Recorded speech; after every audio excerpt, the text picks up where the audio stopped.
What वृक्ष का पूजन और सावित्री सत्यवान की कथा का स्मरण करने के विधान के कारण ही यह व्रत वट सावित्री के नाम से प्रसिद्ध हुआ। सावित्री भारतीय संस्कृति में ऐतिहासिक चरित्र माना जाता है। सावित्री का अर्थ वेद माता गायत्री और सरस्वती भी होता है। सावित्री का जन्म भी विशिष्ट परिस्थितियों में हुआ था। कहते हैं कि भद्र देश के राजा अश्वपति के कोई संतान न थी। उन्होंने संतान की प्राप्ति के लिए मंत्रोच्चारण के साथ प्रतिदिन 1 लाख आहुतियां दीं। 18 वर्षों तक यह क्रम जारी रहा। इसके बाद सावित्री देवी ने प्रकट होकर वर दिया कि राजन, तुझे एक तेजस्वी कन्या पैदा होगी। सावित्री देवी की कृपा से जन्म लेने की वजह से कन्या का नाम सावित्री रखा गया। 18 वर्षों तक कन्या बड़ी होकर बेहद रूपवान थी। योग्य वर न मिलने की वजह से सावित्री के पिता दुखी थे। उन्होंने कन्या को स्वयं वर तलाशने भेजा। सावित्री तपोवन में भटकने लगी। वहां साल्व देश के राजा द्युमत्सेन रहते थे। क्योंकि उनका राज्य किसी ने छीन लिया था, उनके पुत्र सत्यवान को देखकर सावित्री ने पति के रूप में उनका वरण किया।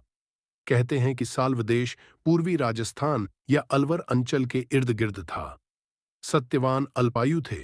वे वेद ज्ञाता थे। नारद मुनि ने सावित्री से मिलकर सत्यवान से विवाह न करने की सलाह दी थी, परंतु सावित्री ने सत्यवान से ही विवाह रचाया।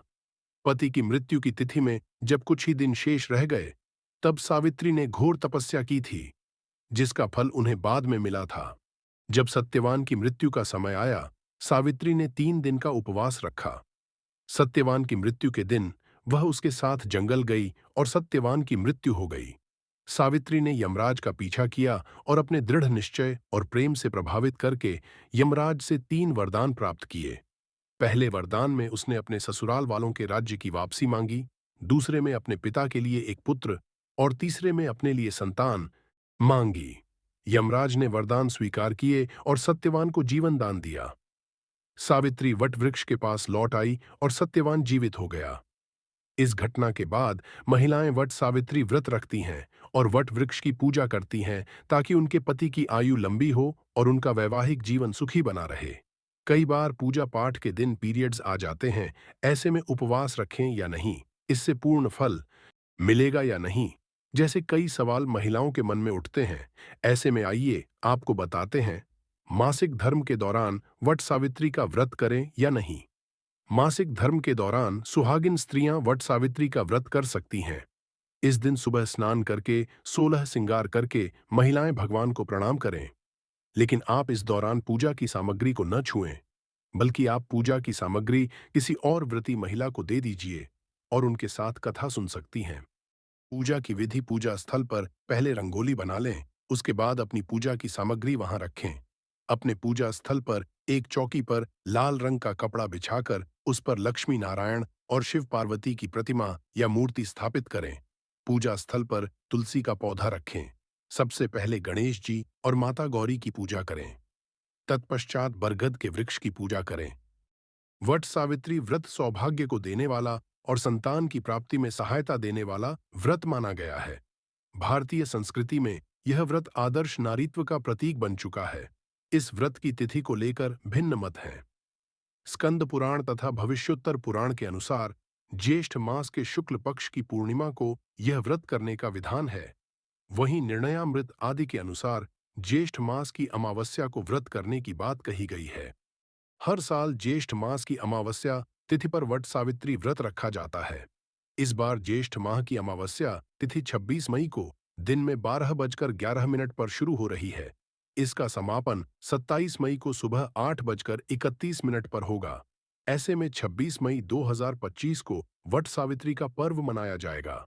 इस दिन सुहागिन महिलाएं पति की लंबी उम्र, अच्छी सेहत और रिश्तों में मजबूती के लिए उपवास रखती हैं। मान्यता है कि व्रत के प्रभाव से महिलाओं को अखंड सौभाग्य का वरदान मिलता है। इसके अलावा वैवाहिक जीवन भी सुखमय बनता है। इसलिए व्रत हमेशा सच्चे भाव और नियमों के साथ रखना चाहिए। लेकिन क्या आप जानते हैं वट सावित्री के व्रत में किन चीजों का सेवन करना चाहिए? अगर नहीं तो आइए जान लेते हैं। व्रत में आप काजू, किशमिश, अखरोट व बादाम भी खा सकते हैं। ये सभी शरीर को पोषण देते हैं। आप इनका सेवन साबूदाना की खीर बनाकर भी कर सकते हैं। इस दौरान नारियल पानी पीने से शरीर में पानी की कमी महसूस नहीं होती और ऊर्जा भी बनी रहती है। वट सावित्री व्रत में आप दही, शहद, साबूदाना के साथ साथ समा के चावल भी खा सकते हैं। आमतौर पर व्रत में इसका सेवन किया जाता है। आप मिठाई और हलवा भी खा सकते हैं। वट सावित्री व्रत में अक्सर कुछ चीजों का सेवन नहीं करना चाहिए, अन्यथा आपका व्रत खंडित हो सकता है। इसलिए आप गेहूं, चावल और दाल को खाने से बचें। आप उपवास के दौरान किसी भी तरह का मसालेदार भोजन न करें। वट वृक्ष का पूजन और सावित्री सत्यवान की कथा का स्मरण करने के विधान के कारण ही यह व्रत वट सावित्री के नाम से प्रसिद्ध हुआ। सावित्री भारतीय संस्कृति में ऐतिहासिक चरित्र माना जाता है। सावित्री का अर्थ वेद माता गायत्री और सरस्वती भी होता है। सावित्री का जन्म भी विशिष्ट परिस्थितियों में हुआ था। कहते हैं कि भद्र देश के राजा अश्वपति के कोई संतान न थी।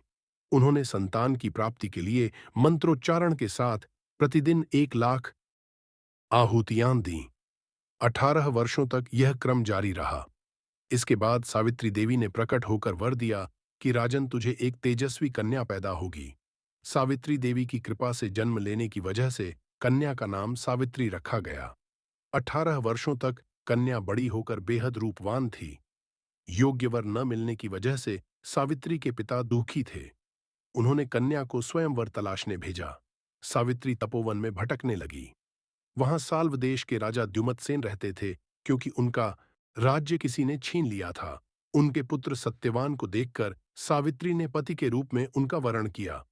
कहते हैं कि साल्व देश पूर्वी राजस्थान या अलवर अंचल के इर्द गिर्द था। सत्यवान अल्पायु थे। वे वेद ज्ञाता थे। नारद मुनि ने सावित्री से मिलकर सत्यवान से विवाह न करने की सलाह दी थी, परंतु सावित्री ने सत्यवान से ही विवाह रचाया। पति की मृत्यु की तिथि में जब कुछ ही दिन शेष रह गए, तब सावित्री ने घोर तपस्या की थी, जिसका फल उन्हें बाद में मिला था।